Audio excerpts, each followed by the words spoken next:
ლოცავთ ძალიან დიდი სიყვარულით ვილოცავთ ნათლისღების დღესასწაულს, რომელიც ახლა ხან იყო იგივე განცხადების დღესასწაულს.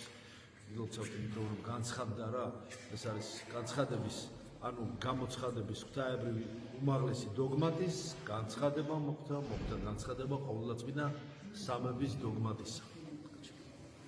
ეს დიდი გამოცხადება ყოვლადწმინდა სამების დოგმატის. ჩვენ ტრინიტარული მონოთეიზმი გვაქვს, ჩვენ ვართ კაცი ერთი ღმერთის რელიგიის მიმდევარი მონოთეიზმი არის ქრისტიანობა, სამგვამოვანი ერთარსი ღმერთისა, რომლის განცხადებას მოხდა მამის, ზიზა, სული წმინდის. ხა დეტალებში აღარ ჩავმოვდები, დიდი თემა არის დოგმატური ღვთისმეტყველების. ამიტომ ღმერთი როგორც საკუთარ თავში განცხადდა, არ უნაწილად იყო ღმერთი როგორც საკუთარ თავში და ღმერთი როგორც სამყაროში მოქმედი, შემოქმედი სამყაროს შემოქმედი და გამოვლინებული მის ასე ვთქვათ ქმედებებში. ეს დიდი თემა, ორნაწილად იყოფა დოგმატური ღვთისმეტყველება. რა თქმა უნდა, პირველად ღმერთი როგორც საკუთარ თავში განცხადდა ჩვენთვის ყოვლადწმინდა სამების სახით. ამიტომ ეს მწვერვალია გამოცხადების, რომ ჩვენ ერთი ღმერთი გვსავს, მაგრამ ჩვენ არ ვაუბრალდებთ ღვთაებრივ დოგმატს და არ ვამბობთ, რომ ღმერთი მხოლოდ ერთია ღმერთი, მაგრამ სამგვამოვანი და ერთ არსი. და არც მარტო, არც ელინიზმში ვარდები და ვამბობთ, რომ სამი ღმერთია და ასე შემდეგ ღვთაებრივ არითმეტიკას არ ვაწარმოებთ. ერთი ღმერთია და ეს ღმერთი არის მამაძე და სული წმინდა. და ზუსტად აი ამას ესაც ვამბობ ჩვენ, ეს ერთი ღმერთის დიდი დოგმატი, რომელიც განცხადდა, ეს არის განცხადების ნათლისღების თავარი არსი, ესენცია, თავარი, ასე ვთქვათ, აი რაც განცხადდა ეს ყოვლადწმინდა სამების დოგმატი. ეს რა თქმა უნდა, მორწმუნე ადამიანისათვის გასაგები ხდება მისი სულიერი წინსვლის პირდაპირ პროპორციულად.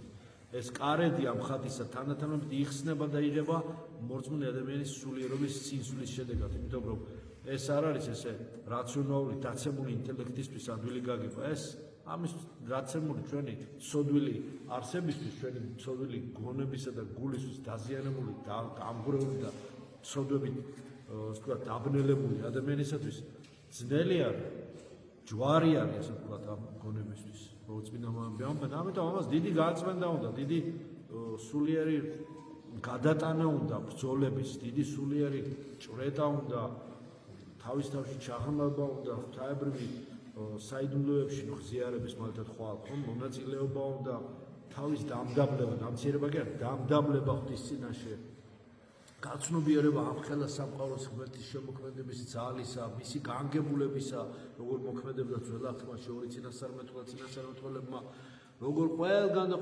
ყოველგან ქრისტე ჩანს და ყველა და ყოველგან ქრისტესზე მიუთითებს ყველაფერი, მთელი სამყარო. და მერე თვითონ ვარსკვლავი, რომლებიც ვარსკვლავებს სცემდნენ დაყვანს, ისინიც კი ღმერთმა მიიყვანა ქრისტეს და ვინც ვარსკვლავებს სცემდნენ დაყვანს, ისწავლეს დაყვანისემა შენიო ქრისტესი. ქრისტე როგორც განცხადდა, როგორც ხილული მამისა, როგორც ძე ღმერთი, ხომ? როგორც განკაცებული, ვინც მე მიხილა, ამბობს, მან მამა იხილა. სადაც ძე და მამა, იქ არის სული წმინდაც. და სხვა ნუგეშინის მცემელს გამოგიგზავნეთ თქვენ, ხო ნუგეშინის მცემელს სულსო. არა ადამიანსო იმესო, არა კერპსო, არა პიროვნების კულტს გამოგიგზავნით, არა სული წმინდას, ნუგეშინის მცემელ სულსო, რომელიც ყველაფერს აგიხსნითო, ყველივეს გეტყვითო, ნუგეშის გცემთო. ადამიანის ნუგეში რა არის? კარგია, მაგრამ რა არის? ადამიანის ნუგეში ღვთაებრივ ნუგეშთან შედარებით არაფერი არის. ღვთაებრივი ნუგეში არის. ზიარებით, რომ ნუგეშება ადამიანის სული დააწნარდება, დამშვიდება, გამთლიანდება ამ გაუბედურებული დღევ პოსტსაბჭოთა გაუბედურებული, გატანჯული კრიზისსა და დეპრესიაში და დანაწევრებული და გათელილი ადამიანის სული, ამდენი ხილულით უხილავ ბრძოლებით აღარ მოყვებია, ნეგატივს არ გვაკლეიცე და ჯვარი წერია ყველას და რა თქმა უნდა, აი ნუგეში სად არის, გიგზავნით, აი სული წმინდა ამ სული მეუფეოს ეცეთავ, ხო ეს დიდი ლოცვა მეუფეოს ნუგეში გიცემო, მამაოჩვენოს განმარტება ასეულობით გვერდი და ამის განმარტებაც ასეულობით გვერდი. მეუფეოს ეცეთავ ვარ. აი ამ მეუფეოს ეცეთავ სული წმინდა გამოგიგზავნა ის ნუგეშინის მცემელი სული, რომელიც გვანუგეშებს მასწავლებელი სული, არ ვიცი როგორ ყველა ადამიანმა თვითონ თავის გულში შეეხება გრისით და განსაკუთრებით ღამით ანუგეშებს. ყველაფერი ბოროტისა ხო არ არის სიზმარია თუ ხილვა თუ რაღაცა. ხო არის ნაპერწკალი ადამიანში ყველა ჯვარი ბძერა, ყველაფერი ბოროტისგან არის, ხო?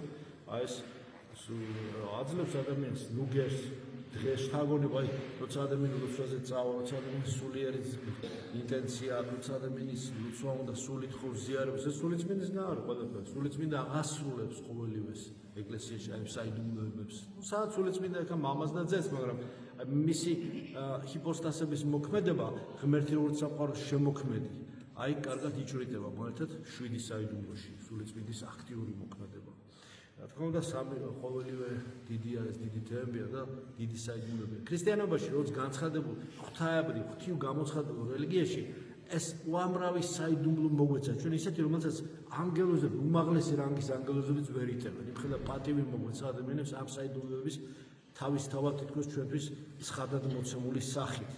მაგრამ ამავე დროს ეს მოცემულია ესე, მაგრამ შესაძლებლად ძალიან ძნელია. ძალიან დიდი შრომა და დიდი სულიერობის დონე უნდა ამას. ამიტომ მეტი უნდა ვილოცოთ, მეტი უნდა ვეზიაროთ, მეტად უნდა განვიწმინდოთ. არავის ბრალი არ არის, თუ რამე ისე არ არის ჩვენ ცხოვრებაში. ნუ რავის ნუ გადავაბრალებ ჩვენ ვიცით, ღმერთის ბრალია, ნუ იქნება ესე. ანგელოზის ბრალია, ადამიანის ბრალია, ისე რა თქმა უნდა, ყველაფერი ხა მოქმედებ. არავის ბრალი არ არის, ჩვენი ბრალია, ჩვენი თავის გამოსწორებით უნდა დავიწყოთ. ჩვენი თავის გამთლიანებით, სარწმუნოებაში გაძლიერებით. როცა დასუსტები ადამიანის სარწმუნოებაში, აი მაშინ მოდის მოგეპარება უკვე ეს ბნელი ძალა. არ ვიცი როგორ, ვისაც სისუსტეს ნახავს, იქიდან შემოდის. ვის რა სისუსტეა, სიძლიერე რა გვაქვს, თორე სისუსტეს რამდენიც იქიდან სისუსტეა. აუცილებლად გნახავს, გინახავს, მოგშევ, იქიდან დაგარტყავს, იქიდან რა თქმა უნდა დაგასუსტებს კიდევ ერთხელ. რა თქმა უნდა, სარწმუნოებაში გაძლიერება, იმედში, სასოება, იმედი, ეს ღვთაებრივი იმედი, ეს უბრალოდ იმედი არ არის, რომ ტრანსპორტი მოვა დროზე, ან ეხლა წახვალ და მაღაზია ღია დახვდება, იმის იმედი არ არის, ეგ იმედი სხვა არის, ეს პრაგმატული, ობივატელური იმედს არ ვიცი. მე ვიტყვი იმედი ღვთაებრივი, მეტაფიზიკური იმედი, იმისა, რომ მე რაც არ შემიძლია, შენ შემაძლებელებ. მე რასაც ვერ გადავლახავ, შენ გადამალახი. ეს არის ლოცვა, ხო? მე რაც ვერ და არ და ვერ ვაკეთებ და არ მყოფნის ზალა და სულიერი მასშტაბი, შენ გადამალახინებ. ეს არის იმედი, სასოება ქვია ამას. ხო, ძველი კაი სიტყვა, ძველი ქართული სიტყვა გამოხატავს მასშტაბური, ძველი ქართული ძალიან მასშტაბური და დიდი ტევადობის ვთქვათ ენა, ხო, იმიტომ ის ქართულად სხვათებმა ახლა ძველ ქართულად იმიტომ მიდის გისახურება, თორე გადააკეთებდნენ, ჩვეულებრივ ახალ ქართულად ვარ ცალმუნები, ბიბლია ახალ ქართულად, ხო, მაშინ ახალ ქართულად იქნებოდა, მაგრამ არა, ეს თავისი ძალა ძველ ქართულ ორიგინალი, დისციპლინის ორიგინალი, ესე. ნუ არ ახლო ორიგინალთან თქო შემთხვევაში. რა თქმა უნდა, და რა თქმა უნდა სიყვარული, სარწმუნოება, სასოება და სიყვარული, რომ სამი საფუძვლებელი მწვერვალი სათნოება ჩამოთვალა. და ის წინ უნდა წავიდეთ და როგორც კი ადამიანი დარჩებ, დარეზიარება, ფარხმალს დაახრის, ასე დასუსტება, ჩამორჩენას იწყებს და იწყებს ასე ვთქვათ, უკვე ადამიანი ასეთი ბრძოლაში დასუსტებული ხდება და ამიტომ წინააღმდეგობებს ვეღარ გახავს. აი წინააღმდეგობის გადალახავს აძლევს ადამიანს ზუსტად ძალას, აძლევს უფალი. და ამიტომ მას ვევედროთ მას, წინ წავიდეთ.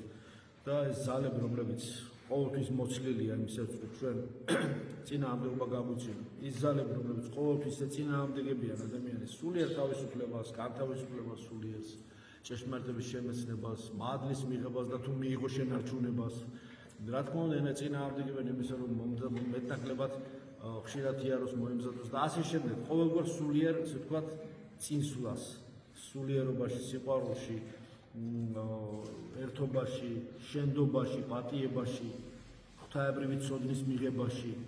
წინააღმდეგება ეს ძალები მენტალურ დონეზეც, ემოციონალურ დონეზეც და ფიზიკურ ხილულ დონეზეც, იმიტომ რომ უხილავის გამოვლინება, ნორავის უნდა ავიცნობა, რომ ეს არ არის ცალ-ცალკე აღებული რეალობა. ერთი რეალობის ორი ასპექტია, ხილული და უხილავი. ეს დიდი თემა. ამიტომ ყველგან სიყვარული შევიტანოთ, სიყვარულით ჩავაწვეთოთ, სიყვარულით მიუდგეთ. და აუცილებლად შევიცვლებით უკეთესისგან და ჩვენი ცხოვრება შეიცვლება უკეთესისგან. რასაც ყველას გისურვებთ. მადლობს ჩვენს იესო ქრისტეს, სიყვარული ღვთისა და მამისა და ზიარება სული სასწინისა იყოს თქვენ ყოველთა თანა. ამინ.